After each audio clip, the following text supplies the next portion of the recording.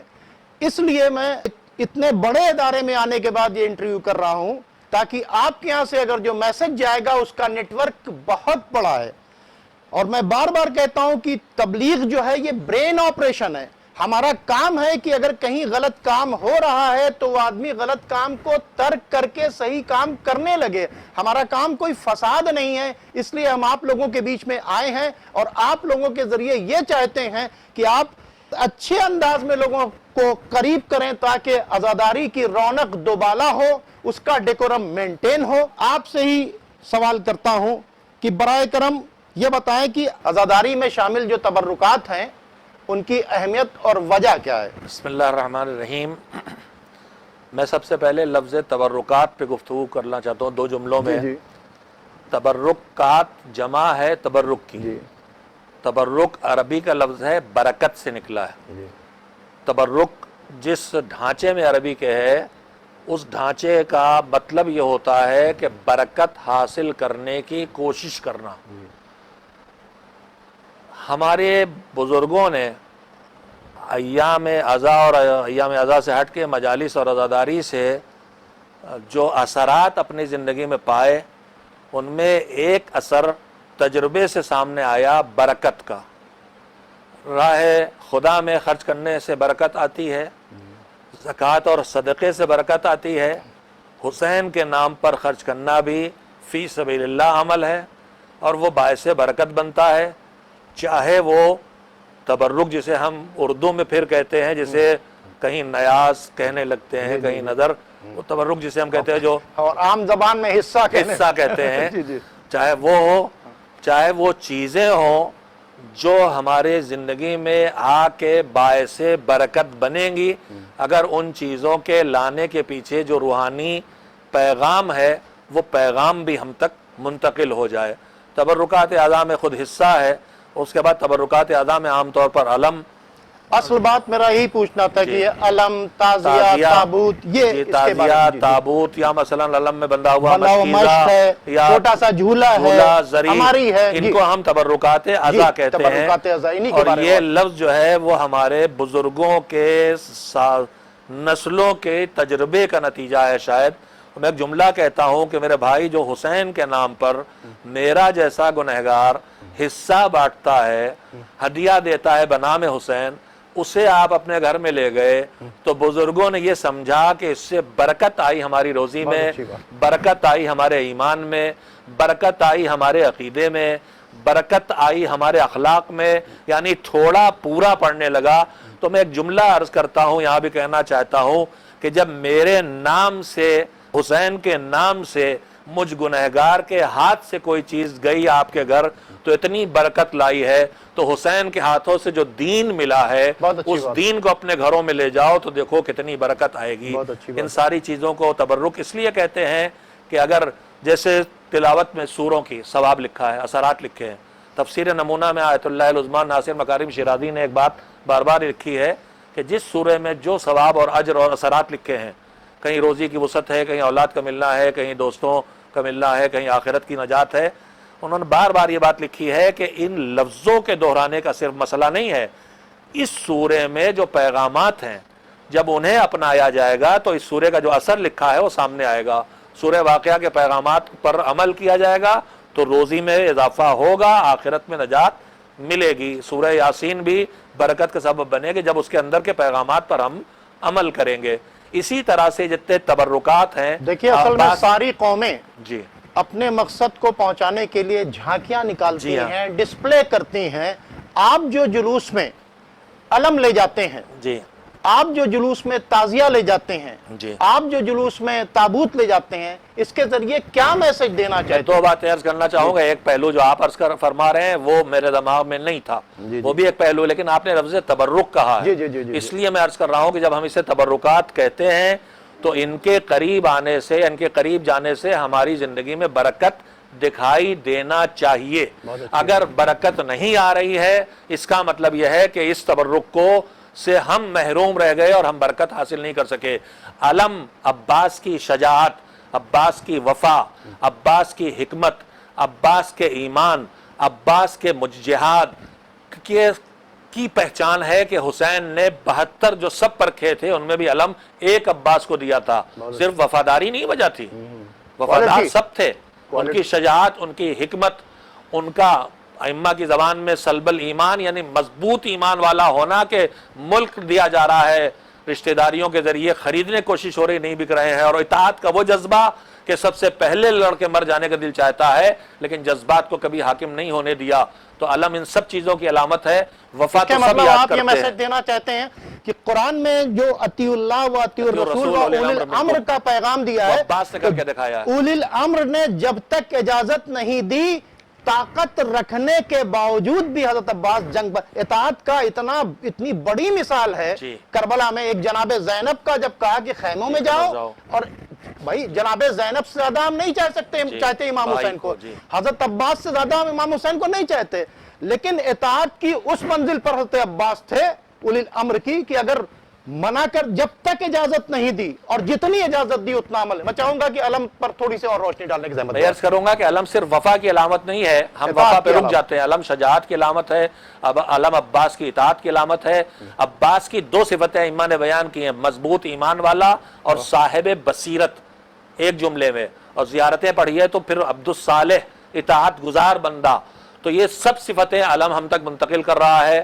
ہم علم لیں، علم سے حضرت عباس کی سیرت میں علم اٹھائیں تو علم کی روشنی، علم کی خوشبو صرف ہمارے لباس میں نہ آئے، ہمارے کردار میں بھی آئے، ہمارے گھروں میں بھی آئے. تابوت حسین کی شہادت کے جذبے کو پیش کر رہا ہے. جھولا بتا رہا ہے کہ ماں 6 مہینے کے بچے کو بھی دین کی راہ میں سوکھا بھوکا پیاسا دیکھ سکتی ہے، دین نہیں چھوڑے گی، باطل سے سلو نہیں کرے گی، ضرورت پڑے گی قربان کر دے گی. جلا ہوا کرتا بتا دیتا ہے کہ مرنے کے بعد بھی ظلم ہوتا ہے تو اسے بھی برداشت کیا جاتا ہے. ہر تبرکات اعضاء میں سے ہر چیز ہمیں کربلا کی خوشبو پہنچا رہی ہے، کربلا کا نور. اگر ان تبرکات کو ہم اپنی زندگی میں لائے ہیں تو پھر ان کی خوشبو، ان کی روشنی، ان کا اثر بھی ہماری زندگی میں آنا چاہیے. ناظرین، چونکہ جب ہم جلوس لے کر نکلتے ہیں اور اس میں تبرکات ہمارے ساتھ میں ہوتے ہیں تو اس کو دیکھ کر لوگ طرح طرح کے سوال کرتے ہیں. چونکہ ہم اپنے چینل کے ذریعے وہ لوگ جو نہیں جانتے ہیں ان تک یہ پیغام دینا چاہتے ہیں کہ علم میں بندھی ہوئی مشق جس میں لگا ہوا تیر ہے وہ اس بات کا اعلان کر رہا ہے کہ کوئی شخص پیاسوں کے لیے پانی لینے کے لیے جا رہا تھا، پانی دینے کے بجائے تیر مارا گیا اور تمام لوگ پیاسے رہے. آپ نے دیکھا ہوگا جلوس کے اندر ایک گھوڑا ہے جس کے اوپر چاروں طرف سے تیر لگے ہوئے ہیں. اس کے ذریعے میسج دیا جاتا ہے کہ انسانوں کو تو چھوڑیے، وہ ایسے شقی تھے جنہوں نے جانوروں پر بھی تیروں کی بارش کر دی. کاندھے پر رکھے ہوئے تابوت تعزیے کو دکھا کر ہم یہ میسج دیتے ہیں کہ وہ ان کی یاد منائی جا رہی ہے جن کی لاش کے اوپر گھوڑے دوڑا دیے گئے اور جن کو دفن بھی نہیں کرنے دیا گیا. اس لیے ہم کربلا میں جا کر دفن کرتے ہیں. ہم عماریوں کو لے کر یہ بتاتے ہیں کہ پورے کارویں کو، جو خواتین کا کارواں تھا، اسے گرفتار کر کے لے جایا گیا، اونٹوں پر بیٹھا کر لے جایا گیا. تو اس طرح ہم عماریاں نصیب جب گئی تھی تو عماریاں تھیں، اور جب کربلا سے قید ہوئی تو یہ عماریاں بھی ان کو نصیب نہیں تھی، رسیوں سے باندھا گیا تھا. تو یہ بہت زبردست آپ نے بات چیت کی. میں چاہوں گا کہ میں ایک جملہ عرض کر دوں، یہ تعزیہ اور تابوت میں فرق ہے. تعزیہ اس تابوت کا تصور ہے کہ ہم نہ اٹھا سکے، جنازہ وانی اٹھا، سید سجاد نے اکیلے اپنے بابا اور ان کے ساتھی شہداء کی لاشیں کس طرح اٹھائیں، کس طرح دفن کی. آج ہم اس جذبے کو ظاہر کرتے ہیں، لیکن تعزیہ اور تابوت میں میرے خیال میں فرق یہ ہے جو میں نے محسوس کیا پڑا ہے کہ تابوت جزالہ اور جنازے ہمیں کی چاہتے ہیں کہ کیفیت کو پیش کرتا ہے، آپ لوگوں کے ذریعے ہی پیغام جائے تو زیادہ بہتر. جی اور تعزیہ جو میرے خیال میں وہ تابوت یا قبر کی شباہت نہیں ہے، بلکہ وہ روزے کی ایک روزے کی شبیہ شبیہ. کی کیفیت. البتہ وہ روزے سے بہت دور ہو گئے، اب ہنرمندیوں میں آ گئے. اس کو بنایا اس طرح جانا چاہیے کہ حسین کا روزہ دکھائی اس کو دے، دیکھ کے امام حسین حسین کے کے روزے روزے کی کی یاد آئے، روزہ دکھائی دے. اس میں ہنر جتنا استعمال ہو وہ روزے کی شبیہ سے دور نہ جائے. آج کل ہنر اسے روزے کی شبیہ سے دور لیا جا رہا ہے. لیکن ہم دوسرا پیغام یہ دینا چاہتے ہیں کہ ایک تو قبر نہیں بننے دی، اور جب قبر بن گئی تو بار بار قبریں کھودی گئیں اور مزارات گرائے گئے. یہ تعزیہ جو ہمیں یاد دلانے کے لیے بنایا گیا روزوں کو، یہ بتانا چاہتا ہے کہ ان کی قبروں کے اوپر بنے چاہنے والوں نے اگر چھت ڈال دی تھی انہیں بھی توڑا گیا. اور آج بھی جنت البقیع میں فاطمہ اور فاطمہ کے لخت جگر بغیر قبر کے اور بغیر پروردگار جلد از جلد جو ہے جنت البقیع کی تعمیر ہو، امام کے ظہور میں تعجیل ہو. اب میں جناب ممتاز جعفر صاحب قبلہ آپ سے گزارش کروں گا کہ یہ جو عزاداری ہے اس میں غم کے ماحول کو کس طرح سے برقرار رکھا جائے، اس میں آپ کے کیا سجیشنز ہیں؟ براہ کرم ہمارے ناظرین کو بتانے کی زحمت گوارا کریں. بسم اللہ الرحمن الرحیم. ظاہر سی بات ہے کہ عزاداری جو ہم مناتے ہیں یہ کربلا کے اس واقعات کو، جو المناک واقعہ تھا، غمزدہ واقعہ تھا، اس کو یاد کرنے کی کوشش کرتے ہیں. تو اس کے لیے مختلف پہلوؤں کی طرف اشارہ ہمیں کرنا ہے اور ہمیں توجہ دینی ہے. ایک بات یہ کہ ہمیں ان تمام امور سے دور رہنا ہے جس کی وجہ سے غم کا ماحول جو ہے ختم ہو سکتا ہے. جیسے مثال طور پر ہوتا ہے یہ ہے کہ کچھ جگہ پہ چھوٹے چھوٹے بچے مجلسوں میں چلے گئے تو وہ کھیل رہے ہیں یا اچک پھان کر رہے ہیں، تو نتیجے میں کیا ہوتا ہے کہ لوگوں کا ذہن اس کی طرف منتقل ہوتا ہے، جس کے نتیجے میں جو ہے انسان کے اندر جو غم کا ماحول ہونا چاہیے مشکل پیدا ہو جاتی ہے. تو اس لیے بچوں کو لے جایا جائے. مولانا کے گفتگو کا یہ مقصد نہیں ہے مطلب بچوں کو لے جائیں، لیکن ہماری ان کو ماں کنٹرول ہمیں میں اپنے رکھیں. پیٹ میں لے کے گئیں، گود میں لے کے گئیں، وہیں سے سیکھا باپ ہمیں اس کا. انگلی پکڑ کے لے گیا. ہم دنیا میں بعد میں آئے، ہم نے حسین حسین پہلے سنا ہے. لے جائیں ہم نے ماتم لیکن بیٹھ اپنے کیا ہے. ساتھ بٹھائیں، اپنی گود میں رکھیں، اپنے پہلو میں بٹھائیں. جیسے ہمارے بزرگوں نے ہمیں ساتھ بٹھا کے تہذیب سکھائی تھی، وہ ادب سکھائیں کہ یہ فرش عزا ہے. جی جی جی جی. اور آگے بچوں کو جو ہے اس طریقے سے جس طرح مولانا صاحب نے بتایا کہ ہمیں ان کو اپنے ساتھ بیٹھالنا، ان کو سمجھانا، ان کو سکھانا، یہ بہرحال ہمیں. میں بڑوں کی بات کر رہا ہوں. اکثر یہ ہوتا ہے بھئی دیکھیں ہمارے ہاں کوئی جوان کا یا کسی کا جنازہ پڑھا ہو اور اس میں آ کر کوئی ہنسنے لگتا ہے تو ہم کو تکلیف ہوتی ہے. تو جب ہمارے گھر کے اندر فرش عزا بچھی ہے تو اس کے اندر بھی سوگ کا ماحول ہونا چاہیے. میں چاہتا ہوں کہ ان لوگوں کے لیے خواتین کیا رول ادا کریں، کیا نام ہے، نوجوان کیا رول ادا کریں، یا آنے والے مومنین جو ہے، یعنی اس غم کے ماحول کو کیسے مینٹین رکھا جائے، اس کو میں چاہتا ہوں اس پر آپ مجلسوں میں مولانا اب یہ فرما رہے ہیں، میں عرض کرنا چاہوں مجلسوں میں اس طرح سامعین کی قسمیں ہو گئیں. عزاداری کا ماحول مینٹین نہیں ہوتا. کچھ مخلص فرش عزا پہ بیٹھتے ہیں، باقی کچھ وی آئی پیز کرسیوں پہ بیٹھتے ہیں جو آپس میں باتیں کرتے ہیں، اور اس کے بعد کچھ جوان گلیوں میں کھڑے ہو کے باتیں کیا کرتے ہیں. جب مجلس ختم ہو جاتی ہے تب اندر آتے ہیں. ہم سب عزادار ہیں تو ہم سب کو اول سے آخر تک مجلس میں یہ ایک بات شامل بتائیے، رہنا چاہیے. ہم ماتم کر رہے ہیں، جی جس کا ماتم کر رہے ہیں، مولا عباس کے بارے میں کا ماتم کر رہے ہیں، علم اٹھائیں، تو مولا عباس کے بارے میں جب مکمل طور سے ہم مجلس میں سنیں گے کہ کیا مصائب ہوئے، حضرت عباس کون تھے، تب وہ کیفیت پیدا ہوگی. اگر ہم باہر ہی بیٹھے رہیں گے، وہاں جائیں گے بھی نہیں، تو کیفیت کیسے طاری ہوگی؟ ماتم کا مطلب یہ ہے کہ غم سے متاثر اتنا انسان ہو جائے کہ سر و سینہ پیٹنے لگے. ماتم کسی فن یا ہنر کا نام نہیں ہے، ماتم کسی سیٹنگ کا نام نہیں، کیفیت کا نام ہے. ماتم جو نوحے سے آگے ہے. واہ واہ واہ واہ. مرثیہ ہے جو آدمی تھوڑا سوچ کے پڑھے گا، بولے گا، مرثیہ پڑھتا ہے، پھر نوحہ فریاد بنتا ہے، پھر ماتم پورا جسم عزاداری میں شامل ہو جاتا ہے. ہم نے ان سب کو ان کی روح سے الگ کر لیا ہے. کیا بات ہے، کیا بات. 3 حصے مجلس کے ہیں، رسا ہے، اس کے بعد نوحہ ہے، اس کے بعد ماتم ہے. یہ کوئی ہنر نہیں ہے. ہم شامل ہوں گے اول سے آخر تک. میں اسی لیے ادنا سے ذاکر ہوں میں فرش ازا پہ جا کے پہلے بیٹھتا ہوں، سلام اور سوز اور مرثیہ سن کے میرا دل متاثر ہو، میرے دل میں نرمی آئے، تاکہ میں نرم دل سے نرم دلوں تک بات پہنچاؤں۔ مولانا دیکھیں ہوتا کیا ہے کہ یہ سب نہ کرنے کی وجہ سے جو کیفیت ہم پر طاری ہونی چاہیے ختم ہو جاتی ہے، وہ نہیں طاری ہو پاتی۔ اب میں بہرحال مولانا نے پہلا پوائنٹ یہ کہا کہ بچوں کو کنٹرول رکھیں، بچوں کو کنٹرول ساتھ کر بٹھائیں، رکھیں۔ اور بھی ممکن ہے بات اور بات کوئی دوسرا میسج دینا چاہتے ہیں تاکہ میں اگلا سوال کروں پھر؟ ہوئے دیکھیں اعضاء کا ماحول پیدا کرنا چاہیے، جی جی جی اس طریقے سے پیدا کریں جیسے عام طور پہ قدیم زمانے سے چلتا چلا آیا ہے کہ سیاہ لباس پہنتے ہیں، تو سیاہ لباس جو ہے ایک غم کا ماحول پیدا کرنے کا ایک ذریعہ ہے۔ وہ الگ مسئلہ ہے کہ بعض جگہ پہ فیشن کالا لباس بھی ہو چکا ہے، لیکن وہ الگ مسئلہ ہے، لیکن یہاں پہ جو ہے فرش ازا پہ جب ہم بیٹھے ہیں تو اس طرح سے ماحول پیدا کریں کہ جس سے غمزدہ کا ماحول پیدا ہو جائے۔ جس طریقے سے عام طور پہ ہمارے گھروں میں ہوتا ہے کہ کوئی مر جاتا ہے تو ہم کس طریقے سے رہتے ہیں، بالکل صحیح، تو اسی طریقے سے کم اعضاء کا فرض ہم اس سے بچھا زیادہ ہونا چاہیے، کیونکہ وہ شخص مومن نہیں ہو سکتا جو جان سے، مال سے، اولاد سے زیادہ رسول اللہ کو نہ چاہے۔ تو جب رسول اللہ کے خاندان کا غم ہے تو ہمیں اپنے خاندان سے زیادہ اس غم کو رکھنا چاہیے۔ میں یہ عرض کرنا چاہوں گا، آج ہماری مجلس میں ہمارا شوق، ہمارا جذبہ، ہمارے خرچ کرنے کی صلاحیتیں بڑی ہیں، لیکن اس سے کچھ منفی اثرات پڑ رہے ہیں۔ ہم ایک مجلس کرتے ہیں تو شب بیداری کرتے ہیں تو یہاں چائے چڑھی ہے، وہاں کافی مشین لگی ہوئی ہے، وہاں پہ کچھ کھلایا جا رہا ہے۔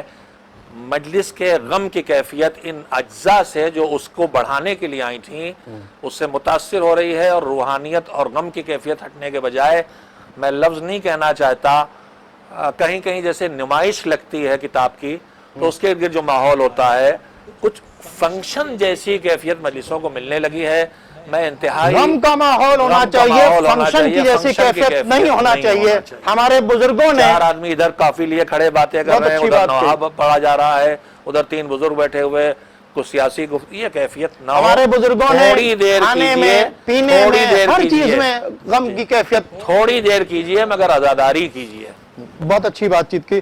اب میں چونکہ آپ جانتے ہیں کہ ہمارے پاس وقت کم ہوتا ہے پروگرام کے لیے، اور ہم نے آپ لوگوں کو، میں بار بار کہہ رہا ہوں، خاص کر اسی واسطے آپ لوگوں کا انتخاب کیا گیا ہے کہ چونکہ اصلاح کے نام کے اوپر ٹکراؤ چل رہا ہے، بے شک ہم یہ چاہتے ہیں کہ اصلاح ہو اور ٹکراؤ نہیں ہو، کیونکہ اگر ہم نے ٹکراؤ کر دیا تو پھر ہم نے کام کیا کیا؟ اگر ہم نے اصلاح کرنے کے بعد اگر کسی غلط بات کو روک دیا تو اس کا ثواب ہمیں بھی ملے گا اور آپ کو بھی ملے گا۔ کوئی اچھی چیز بڑھ گئی، جی جی، کوئی بھی اچھی چیز اگر بڑھ گئی۔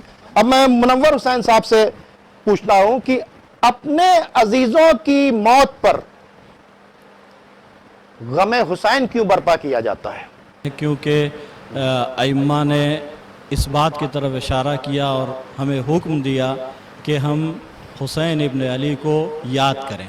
ایک روایت میں آپ کے سامنے پیش کرنا چاہتا ہوں کہ ایک شخص ریان ابن شبیب امام رضا کی خدمت میں آتے ہیں تو آپ نے فرمایا، یا ابن شبیب ان کنت باکیا لشیء فابکی علی الحسین فإنہ ذبح کما یذبح الکبش۔ امام نے فرمایا، اے ریان ابن شبیب، دیکھو اگر کسی شے پہ تمہیں رونا آئے، کسی بھی دنیاوی مصیبت پہ رونا آئے تو حسین ابن علی پہ گریا کرو، اس لیے کہ آپ اس طرح سے ذبح کیے گئے جیسے قربانی کا جانور ذبح کیا جاتا ہے۔ تو گویا امام نے ایک طرح کا حکم دیا کہ کوئی بھی مصیبت ہو دنیا کی تو دنیاوی چیزوں پہ گریہ نہ کریں یقیناً، بلکہ حسین ابن علی پہ گریہ کریں۔ اور ہم اپنے عزیز کو سے محبت کی وجہ سے، ظاہر سی بات ہمیں اپنے عزیز سے محبت ہوتی، اسی لیے اس کے غم کو یاد کرتے ہیں۔ تو کائنات میں اگر ہم غور کریں، عزیز سے بڑھ کے سب سے زیادہ جو محبوب ہے وہ رسول خدا کی ذات ہے۔ بہت اچھی رسول خدا سب سے عزیز، اور رسول خدا سے جو سب سے زیادہ محبوب ہے وہ حسین ابن علی کی ذات ہے۔ خود پیغمبر نے فرمایا کہ اللہ اس کو دوست رکھتا ہے جو حسین کو دوست رکھتا ہے۔ تو یہ سمجھ میں آتا ہے کہ حقیقت میں یہ ہم اپنے عزیز سے جو محبت ہے حسین ابن علی پہ گریہ کر کے اور ان کی مصیبت کو یاد کر کے ہم اپنے دل کو سکون دیتے ہیں۔ اور غم حسین ابھی اس سے پہلے گفتگو میں چل رہی تھی، یہ بات آئی تھی کہ برکت کا ذریعہ ہے. تو غم حسین، امام حسین پہ ہم جو غم مناتے ہیں اپنے عزیز کی محبت میں، تاکہ اس کا ثواب اور اس کی برکت ہمارے عزیز کو پہنچے اور ہمارے جو مثلا جس سے ہمیں محبت تھی اس کو اس کا ثواب پہنچے. یہ بھی عزاداری کی ایک امپورٹنس ہے، امام حسین کی عزا کی اہمیت ہے کہ ہم اپنے غم میں امام حسین کو یاد کرتے ہیں. اللہ اپنے غم میں نہیں، اپنے اوپر مصیبت پڑتی ہے تو بڑی مصیبت یاد آ جاتی ہے. کیا بات ہے، جب آپ سر سے اٹھتا ہے سایہ تو یاد آتا ہے کہ حسین کا سایہ سر سے اٹھ گیا. لہذا جب بڑی مصیبت یاد آ جاتی ہے، اللہ نے ہمیں کرم کیا ہے اور توفیق دی ہے کہ ہم حسین کی مصیبت کو اپنی مصیبت سے بڑی مصیبت سمجھتے ہیں، اور جو بڑی مصیبت سمجھتے ہیں تو پھر اس کو ہر وقت یاد کرتے ہیں. اور ایک وجہ یہ بھی ہے کہ غم حسین کے ذریعے سے دینداری آتی ہے. بہت اچھی بات ہے. اب میں جناب فیروز علی صاحب سے دستپستہ گزارش کروں گا کہ یہ عزاداری جو ہے یہ پورے سال کیوں؟ بسم اللہ الرحمن الرحیم. جب یہ بات ثابت ہو گئی کہ عزاداری دینداری کا ایک بہت بڑا حصہ ہے، تو دینداری کے لیے کوئی زمانہ اور کوئی وقت اور کوئی مکان معین نہیں ہے. تو عزاداری کا بھی کوئی یعنی ایک اس کے موسم عزا بولا جاتا ہے، اس کو فصل عزا بولا جاتا ہے. یہ اس عزاداری کی کیفیت کے مزید اظہار کا زمانہ ہے، ورنہ امام حسین علیہ السلام نے عزاداری کو زندگی کے اور انسانی زندگی کے سب سے اہم پہلو سے مرتبط کیا ہے. آپ نے یہ فرمایا ہے کہ جب پانی پیو تب مجھ کو یاد کرو، اور خداوند عالم نے ارشاد فرمایا کہ ہر چیز کی زندگی پانی کے ذریعے ہے. وَجَعَلْنَا مِنَ الْمَاءِ كُلَّ شَيْءٍ حَيٍّ.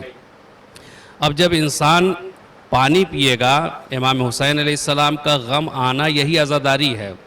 جیسے ہی امام حسین علیہ السلام کو یاد کرے گا، ویسے ہی دوسری حدیث ہے امام حسین علیہ السلام کی کہ لا یذکرنی مومن الا استعبرا. جیسے ہی مجھ کو یاد کرے گا اس کی آنکھیں بھر آئیں گے، اس کی آنکھوں سے آنسو روا ہو جائے گا. ادھر آنکھوں سے آنسو روا ہوا، اور آنسو کی ایک خاصیت یہ ہوتی ہے کہ وہ دل کو صاف کرتا ہے، دل کی کثافتوں کو دور کرتا ہے، اور یہ نرم دل بناتا ہے، انسان کے دل کو نرم کرتا ہے. اور اسی کا الٹا بھی بیان کیا گیا ہے کہ آنکھیں اگر خشک ہو جاتی ہے تو انسان اس کا سبب تلاش کرے کہ یہ کیوں ہوئی ہیں. تو امام نے فرمایا کہ کثرت گناہ کی وجہ سے آنکھیں خشک ہو جاتی ہیں اور آنسو نہیں آتا. تو اس سے دل نرم ہوگا، اور اس کے بعد جب ہم امام حسین علیہ السلام کو یاد کریں گے اور آنسو بہائیں گے تو پھر ہمیں وہاں پر یہ بھی یاد آئے گا کہ امام حسین علیہ السلام نے اتنی بڑی قربانی کیوں دی.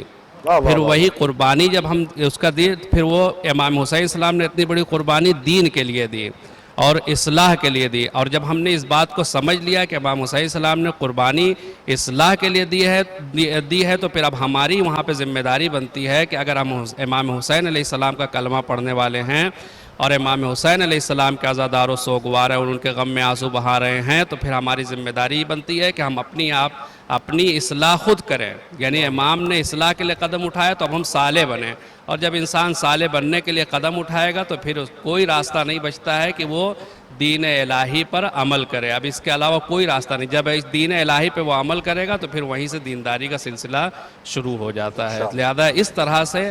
اور دوسری بات یہ ہے کہ جب دین کے دشمن اور دینداری کے دشمن شیطان کو ہر وقت اس بات کی مہلت دی گئی ہے کہ وہ انسان کو گمراہ کرے، تو خداوند عالم کے اوپر بھی فرض اور لازم تھا کہ وہ ہدایت کی ذمہ داری، ہدایت کی جو ہے ہدایت کا انتظام ہر وقت کرے، ہر وقت. اسی لیے امام حسین علیہ السلام نے کوئی خاص موقع اور کوئی خاص نہیں کہا کہ اگر تم زندہ ہو اور پانی پی رہے ہو تو مجھ کو یاد کرو. جیسے ہی مجھ کو یاد کرو گے فوراً دینداری کی طرف متوجہ ہو جاؤ گے. کسی شاعر نے بہت خوب کہا ہے کہ حکم اللہ و نبی کا جنہیں رہتا ہے خیال، اپنا انداز زمانے سے جدا رکھتے ہیں، سامنے مقصد قربانی شبیر رہے اس لیے سجدہ گہے خاک شفا رکھتے ہیں.